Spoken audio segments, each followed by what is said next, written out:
السلام عليكم ورحمة الله وبركاته. أكم نجدرتني فيا كيساني بكم جرتني نجيني ربي رحمة النساء سنة التاجرات نوتيس نجدر الحمد لله رب العالمين. أكم برتمي هرأس فيديو هارا اسمي قبل إيدو فين درا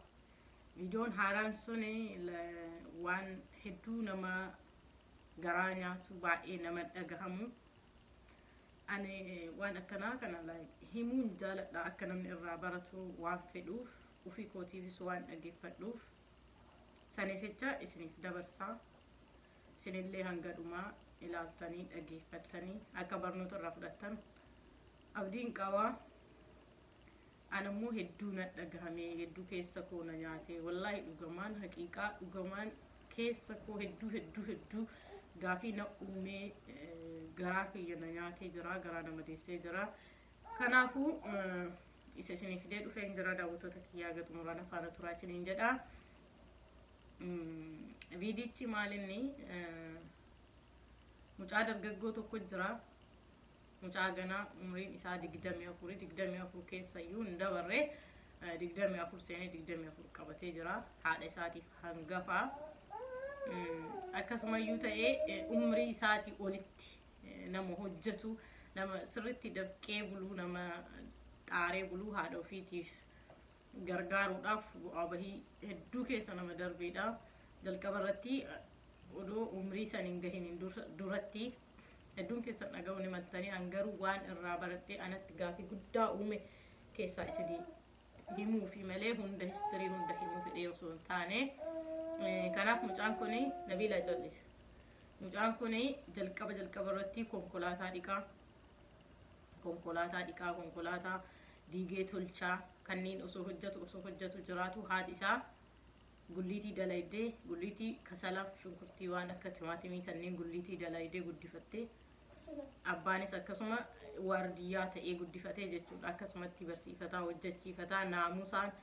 karaa rabbiitiin illee ta'ee dalagaan illee ta'ee ijoollee akka ijoollee magaalaa asitti deemanii ala keessan deemu waan hojjetee galuun haadha ofiitii kennaa jechuudha. Konkolaataa tolchisanii fi konkolaataa dhiqu waan sirreessu kulli haadha ofiitii kenna. Ijoollee yeroo ammaa ta'ee baankii dhaqee guyyaa takka qarshii baankii kaateen beeku. Maaliif haadha waan qabuuf baankiin isaa haadha isaa sanii jechuudha. Haati sumuunii cabduu jalaan tuttu maaliif jennaan akka mucaan sun yeroo kamuu haadha isaa amanee isii bira kaatuuf qarshiin itti kenneef san seerumaan keettii fi yeroo barbaadde yookiin immoo waa hir'ate isuma gaafattee isarraa liqeeffattee qarshii san ima deebistii fi jechuudha. Akkuma nam alagaa irraa fudhateetitti ka ilma kiyyaa jettee sumuunii osoo keessaan tuqeen garuu immoo osuma akkasuma jiraatan qarshii hojjetanii qarshii 300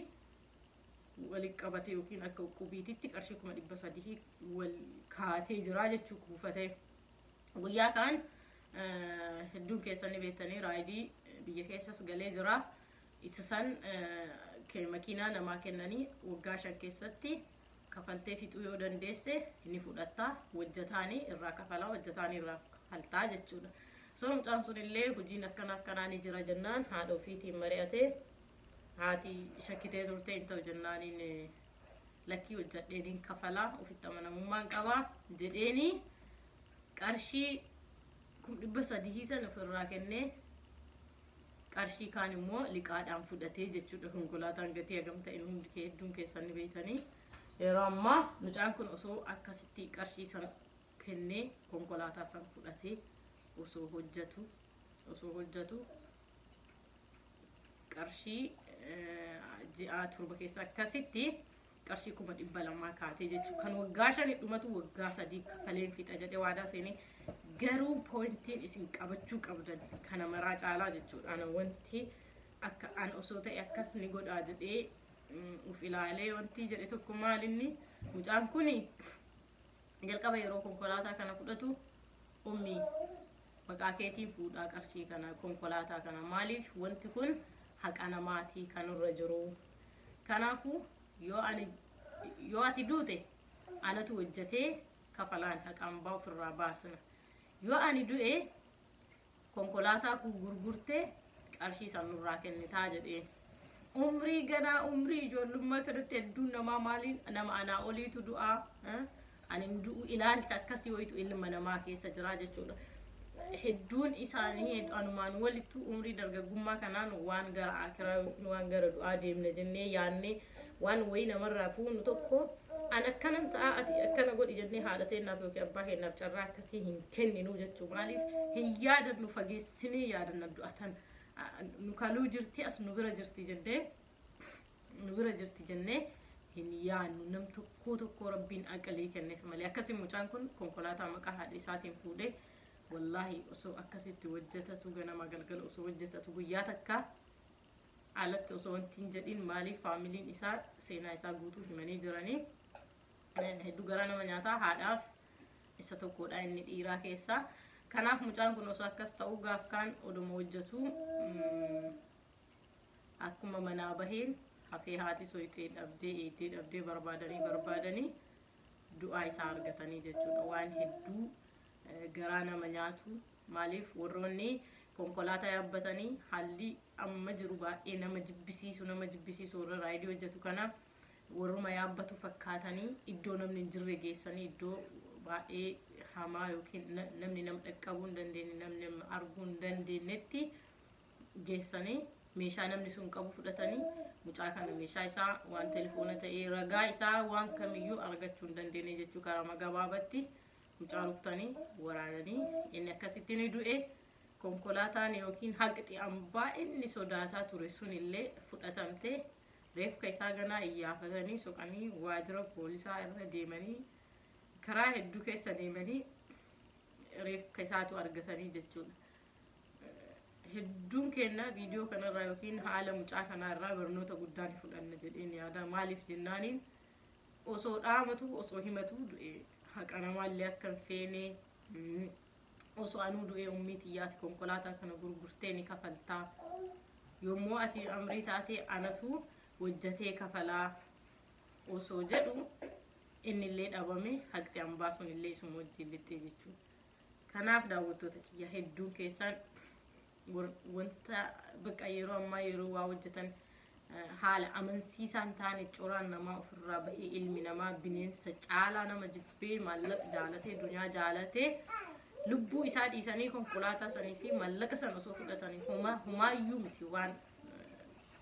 maallaqa hojjetanii ni deebi'a gaaf wayii nama deebi'a jarra sanii deebi'udha garuu lubbuu takka baate immoo hin deebitu.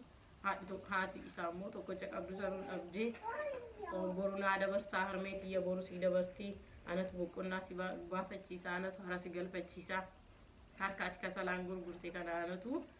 taa'ee dhiquu jira osoo jedhuuni isa guyyaan isaa irra geettee waan hundaa caalaa immoo nama gaddisiisu keessaa harmee na fuudhii eeguu jedhuun haati an dararamee si guddisee jira ilma kan koo amata takkaa lama naa kenni ilmoon tante akka ilmoon tiyya hiraartee rakkattee rakkoo keessa baatee guddattetti hin guddatinii anatu jira naa obsii jettee garuu isa rabbiin afaan kaa'uu danda'a in taane jechuudha. Wanti inni gaafataa ture sun hundi karoorri isaa sun hundi guyyaan isaa geetteerti isa rabbiin nama rahmataa nama jannataa rabbiin isa haa godhu. Waa hedduu gara nama nyaatu hedduun kenna waan irraa baranna jedhee yaadu akka maal nu barsiisaa duuti cinaa kenna as nu bira jiraachuu isin nu barsiisaa jechuudha. Waayyuu yoo fuudhee bar amma namaaf anatu fuudhee waggaa gana booda deebisa jenna malee meeksuu taanee akka waa waggaa san jiraannu jenna malee akkanatti du'a of bira kenne yoo ani jiraadhee fi ati yoo an amrii ta'e atiin kafaltaa yoo an immoo